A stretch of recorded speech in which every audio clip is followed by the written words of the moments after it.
Hi everyone. देखो, आपका मुझे व्हाट्सएप के ऊपर एक मैसेज मिल रहा था कि सर महाराष्ट्र स्टेट के अंदर अगर हम 2025 को काउंसलिंग का एप्लीकेशन फॉर्म फिल करें तो उसके लिए कैटेगरी के हिसाब से कौन कौन से डॉक्यूमेंट जो है रिक्वायर्ड है उसके ऊपर एक डिटेल वीडियो बनाकर शेयर करिएगा।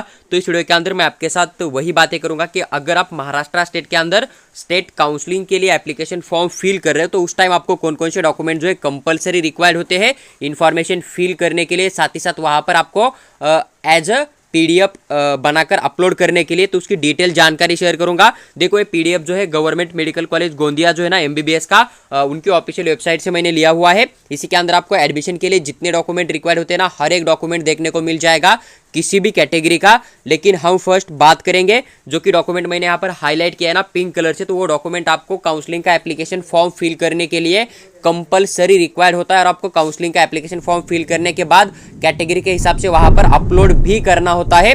देन उसके बाद जो भी अदर डॉक्यूमेंट यहाँ पर मैंने हाईलाइट्स नहीं किया है ना, तो वो सभी डॉक्यूमेंट आपको जब आप एडमिशन के लिए जाओगे कॉलेज के अंदर ऑफलाइन, उस टाइम आपको ये डॉक्यूमेंट जो है वहां पर जाके सबमिट करना होता है ऑफलाइन वेरिफिकेशन के लिए। इस बात का आपको ध्यान रखना है। तो जो डॉक्यूमेंट हाईलाइट्स है वो आपको काउंसलिंग का एप्लीकेशन फॉर्म फिल करने के लिए इंपॉर्टेंट है, और जो हाईलाइट्स नहीं किया है वो डॉक्यूमेंट आपको जब आप एडमिशन के लिए जाओगे तब आपको 100% आपके साथ रखना है। इस बात का आपको ध्यान रखना पड़ेगा। देखो, फर्स्ट डॉक्यूमेंट आपके पास एनी फोटो आईडी प्रूफ होना चाहिए, जैसे कि आपके पास आधार कार्ड या फिर पैन कार्ड होता है या फिर ड्राइविंग लाइसेंस होता है ना, तो ये वाला कोई ना कोई एक डॉक्यूमेंट आपके पास होना रिक्वायर्ड है। देन उसके बाद अगर हम बात करें सेकंड डॉक्यूमेंट का, जो कि आपको एडमिशन के लिए यूजफुल होगा लेकिन काउंसलिंग के लिए इसका कोई काम नहीं होता है, जो कि आपका अलॉटमेंट लेटर या फिर सिलेक्शन लेटर होता है। और आप जब काउंसलिंग करोगे, जब आपको राउंड के अंदर सीट अलॉटमेंट हो जाएगा ना, उसी टाइम आपको जो कॉलेज मिल जाएगा उस कॉलेज के नेम से आपको सीईटी से एक अलॉटमेंट लेटर जनरेट करके देगा। तो ये डॉक्यूमेंट आपको काउंसलिंग टाइम नहीं लगेगा। जब आप काउंसलिंग करोगे उसके बाद ये डॉक्यूमेंट खुद सीईटी से आपका अलॉटमेंट जो कॉलेज हुआ है ना उस कॉलेज के नेम से आपको डॉक्यूमेंट दे देता है।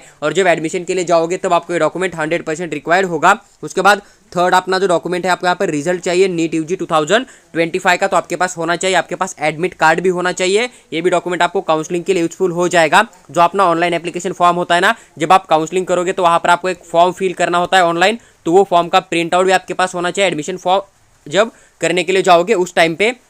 लेकिन काउंसलिंग के लिए आपके पास ये डॉक्यूमेंट नहीं होगा तो भी कोई प्रॉब्लम नहीं क्रिएट होगा। उसके बाद डोमासाइल सर्टिफिकेट भी आपके पास होना चाहिए। उसके बाद नेशनलिटी सर्टिफिकेट भी आपके पास होना चाहिए। एसएससी 10th का पासिंग सर्टिफिकेट होना चाहिए, जो कि डेट ऑफ बर्थ का प्रूफ आपको यहाँ पर कंफर्म करा देगा। उसके बाद देखो, डेट ऑफ बर्थ का जो सर्टिफिकेट है ना, ये सर्टिफिकेट आपके पास नहीं होगा तो भी आपको कोई प्रॉब्लम क्रिएट नहीं होगा at the time of admission भी, क्योंकि जो अपना 10th क्लास का मार्कशीट होता है ना उसका ही यूज सीईटीसीएल जो है as a date of birth के प्रूफ के लिए कर देता है। इस बात का आपको ध्यान रखना है। उसके बाद देखो, आपके पास एचएससी का मार्कशीट भी होना चाहिए काउंसलिंग का एप्लीकेशन फॉर्म फिल करने के लिए। बाकी जब आप एडमिशन के लिए जाओगे तब आपके पास 10th क्लास का पासिंग सर्टिफिकेट भी होना चाहिए। उसके बाद अगर हम बात करें तो आपके पास कास्ट सर्टिफिकेट होना चाहिए। अगर आप रिजर्व कैटेगरी में आते हो तो देन कास्ट वैलिडिटी सर्टिफिकेट भी होना चाहिए। अगर ये डॉक्यूमेंट नहीं है तो आपको एडमिशन नहीं दिया जाएगा, या जब आप काउंसलिंग करोगे तब ये डॉक्यूमेंट आपके पास नहीं है तो आपको कैटेगरी के हिसाब से सीट अलॉटमेंट के लिए एलिजिबल नहीं रखा जाता। इस बात का आपको ध्यान रखना है। उसके बाद देखो, आपके पास एनसीएल होना चाहिए। अभी एनसीएल डॉक्यूमेंट जो है ना सभी कैटेगरी के लिए नहीं लागू होता है। कास्ट एंड कास्ट सर्टिफिकेट आपका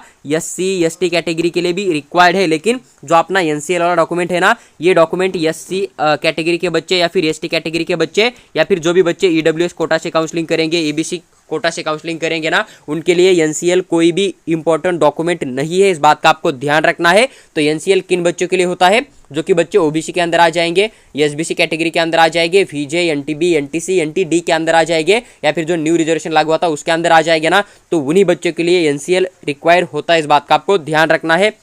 उसके बाद देखो, अगर आप जनरल कैटेगरी के बच्चों, आपका इनकम लेस देन 8 लाख है और आप ईडब्ल्यूएस सर्टिफिकेट बनाते हो तो आपके पास ईडब्ल्यूएस सर्टिफिकेट होना चाहिए, क्योंकि काउंसलिंग का जो फॉर्म फिल करोगे तब आपको वहाँ पर वो अपलोड करना होता है। उसके बाद देखो, आपके पास कॉलेज का टीसी भी होना चाहिए 12th क्लास पास आउट का, या फिर उससे मैक्सिमम क्लास का पास होने वाला टीसी आपके पास होना चाहिए। लिविंग सर्टिफिकेट आपको रिक्वायर्ड होता है। उसके बाद देखो, अगर आपका एजुकेशन का यूनिवर्सिटी चेंज आ रहा है 10th एंड 12th का, उस कंडीशन के अंदर आपके पास माइग्रेशन भी होना चाहिए, लेकिन माइग्रेशन काउंसलिंग के लिए सभी बच्चों के लिए रिक्वायर्ड नहीं है। बस आपका एजुकेशन का यूनिवर्सिटी चेंज होता है ना, तो उसी कंडीशन में आपको ये सबमिट करना होता है जब काउंसलिंग का फॉर्म फिल करोगे उस टाइम पे। देखो, जो आपका गैप एफिडेविट है ना, ये आपको काउंसलिंग के लिए रिक्वायर्ड नहीं होता है, लेकिन जब एडमिशन करने के लिए जाओगे तब आपको गैप एफिडेविट वहां पर ऑफलाइन सबमिट करना होता है। गैप एफिडेविट आपका एक 10-20 मिनट के अंदर भी बन जाता है, तो आप एडमिशन के अंदर अलॉटमेंट होने के बाद भी इसे इजीली क्रिएट कर सकते हो। देखो, उसके बाद अगर आप डिफेंस कोटा के थ्रू काउंसलिंग करना चाहते हो तो आपके पास डिफेंस का सर्टिफिकेट होना चाहिए। जब काउंसलिंग का फॉर्म फिल करोगे तब आपको वहाँ पर वो अपलोड करना होता है। उसके बाद हिल एरिया सर्टिफिकेट भी आपके पास होना चाहिए अगर आप हिल एरिया के थ्रू काउंसलिंग करना चाहते हो, और पेरेंट्स का डोमासाइल भी होना चाहिए हिल एरिया का अगर आप हिल एरिया की काउंसलिंग करना चाहते हो तो। और आपको एक काउंसलिंग के टाइम पे दोनों डॉक्यूमेंट जो है अपलोड करनी होती है, इस बात का आपको ध्यान रखना है। उसके बाद देखो मेडिकल फिटनेस भी आपको चाहिए, एक सीईटी सेल या फिर जो अपना एमसीसी होता है या फिर कोई भी काउंसलिंग होती है इंडिया के अंदर वेबसाइट, तो वो एक आपको फॉर्मेट दे देंगे मेडिकल फिटनेस के लिए। उस फॉर्मेट को आपको जो है ऑफलाइन प्रिंट आउट करके किसी भी एक फिजिशियन का साइन वगैरह लेके उसको वेरीफाई करके सीईटी सेल के ऑफिशियल वेबसाइट के अंदर जब काउंसलिंग करोगे ना तब अपलोड करना होता है। तो ये आपका मेडिकल फिटनेस भी आपको 100% रिक्वायर्ड होता है जबकि आप काउंसलिंग का एप्लीकेशन फॉर्म फिल करोगे उस टाइम पे। अगर आपको इसका फॉर्मेट नहीं है तो आप कमेंट बॉक्स में कमेंट करिएगा, मैं इसके ऊपर भी एक डिटेल वीडियो आपके साथ शेयर करने का ट्राई करूंगा। देन उसके बाद अगर बात करें कोई बच्चा फिजिकल हैंडीकैप है, अगर वो पीडब्ल्यू की सीट लेना चाहता है तो उस कंडीशन में आपके पास डिसेबिलिटी सर्टिफिकेट भी होना चाहिए। जिस तरह से इन्होंने मेंशन किया होगा ना एमसीसी के ब्राउचर के अंदर रूल, तो उस तरह से जो भी 20 सेंटर आपको दिया जाएगा वहाँ पर जाके आप जो अपना पीडब्ल्यू का एक सर्टिफिकेट होता है ना वो उस सेंटर के अंदर जाके वेरीफाई करोगे तो वो वाला भी आपके पास होना चाहिए। जब एप्लीकेशन फॉर्म फिल करोगे उस टाइम आपको अपलोड करना कंपलसरी होता है। उसके बाद अगर आपके पास कोई अदर स्पेसिफिक रिजर्वेशन है तो वो भी डॉक्यूमेंट आपके पास होना चाहिए अगर आप उसका बेनिफिट लेना चाहते हो तो उसी कंडीशन के अंदर आपको काउंसलिंग के अंदर एलिजिबल किया जाएगा और उसका बेनिफिट दिया जाएगा। देन उसके बाद अगर बात करें तो इनकम सर्टिफिकेट आपके पास होना चाहिए, बस आपको ऑफिशियली जब काउंसलिंग करोगे तब अपलोड करना नहीं होता है, बस उसका इन्फॉर्मेशन फिल करना होता है। और जब आप एडमिशन के लिए जाओगे ऑफलाइन सीट अलॉटमेंट के बाद में तो उस टाइम आपको ये डॉक्यूमेंट जो है वहाँ पर ऑफलाइन सबमिट करना होता है। अदर सर्टिफिकेट की बात करें तो अगर कोई जैसे कि कोई अनाथ है तो उसके लिए ऑर्फन का सर्टिफिकेट होता है, तो उस टाइप का सर्टिफिकेट अगर आपके पास है तो आप वहाँ पर उस कैटेगरी का भी बेनिफिट ईजिली ले सकते हो एमबीबीएस गवर्नमेंट कॉलेज के लिए। उसके बाद देखो इन्होंने बोला है कि जितने भी डॉक्यूमेंट ऊपर मेंशन है ना सभी की आपके पास एक स्कैन कॉपी होनी चाहिए पीडीएफ फॉर्मेट के अंदर, पेन ड्राइव के अंदर। लेकिन आपको जब एडमिशन के लिए जाओगे तब रिक्वायर होगा, तो आप एक पेन ड्राइव खरीद सकते हो और उसके अंदर जितने भी डॉक्यूमेंट लगेंगे ना एडमिशन के लिए उस कॉलेज के ब्राउचर के अंदर, तो सभी डॉक्यूमेंट जो है पीडीएफ के फॉर्मेट में वहाँ पर उनकी जो साइज होती है उस साइज के हिसाब से अपलोड करके वो पेन ड्राइव साथ में लेके जाओगे, ताकि जब आप वहाँ पर जाओगे तब आपके डॉक्यूमेंट स्कैन करने के लिए आपको पेन ड्राइव मांग लेंगे, तब आप वहाँ पर सबमिट कर सकते हो। क्योंकि आपके पास पेन ड्राइव नहीं होगा तो फिर से वही बोलेंगे कि बाहर जाओ पेन ड्राइव खरीद कर लाओ, फिर वहाँ पर डॉक्यूमेंट स्कैन करो और फिर पेन ड्राइव हमारे पास सबमिट करो। इसलिए आप अभी से पेन ड्राइव खरीद कर अपने पास रख लीजिएगा। जब आपका अलॉटमेंट हो जाएगा उसके एक दिन पहले क्या कर लीजिएगा, फिर अलॉटमेंट होने के एक दिन बाद आप क्या कर सकते हो पीडीएफ बनाकर पेन ड्राइव के अंदर अपलोड कर दीजिएगा और वो फाइल जो है पेन ड्राइव का आप उनके पास सबमिट कर सकते हो। उसके बाद देखो इन्होंने मेंशन किया है कि आपके पास 2 सेट ऑफ जेरोक्स कॉपी होना चाहिए, ये भी आपके पास कंपलसरी है, इसका कोई महत्व नहीं है, इसको आप थोड़ा सा इग्नोर भी कर सकते हो। 2 सेट ऑफ जेरोक्स कॉपी यानी कि हर एक डॉक्यूमेंट के 2 जेरोक्स आपके पास होने चाहिए, 2 कॉलेज को देने के लिए रखिएगा और एक अपने पास रखिएगा, 3 जेरोक्स आप निकल कर अपने पास रख सकते हो। अब ये जो 30 नंबर का डॉक्यूमेंट है ना डीडी वाला, तो जब आपको कोई कॉलेज अलॉटमेंट हो जाएगा उस कॉलेज का जो फीस होता है ना वो फीस आपको एक डीडी के फॉर्म में सबमिट करना होता है। तो एक नेम दिया होगा कॉलेज के ब्राउचर के अंदर, तो उस नेम से आपको बैंक के अंदर जाके चेक सबमिट करके अमाउंट पे करके उस नाम से डीडी बनाकर आपको लेके कॉलेज के अंदर जाना होता है। क्योंकि कैश या फिर ऑनलाइन पेमेंट कॉलेज वाले नहीं लेते हैं, आपको जो नेम दिया जाएगा ना उस नेम के हिसाब से एक डीडी बनाना होता है। अगर आपको डीडी की इन्फॉर्मेशन नहीं है तो आप कमेंट करिएगा, हम आपको डीडी के बारे में भी पूरी जानकारी जरूर शेयर करेंगे।